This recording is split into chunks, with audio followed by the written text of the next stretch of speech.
दंग पार्वती सदा विराजत कैलाशी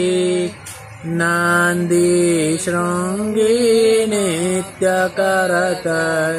सोनभक्तन शिव केवासी शीतल मंद सुगंध तरु बैठे शिव अविनाशी करत गान गंधर्व सप्त राग रागिनी अतिराशी यल शब्द सुनाव सुंदर भ्रम रत रत फिरत भिक्षासी सूर्यकांत समपर्वत चंद्रकांत समहिम शी ऋतु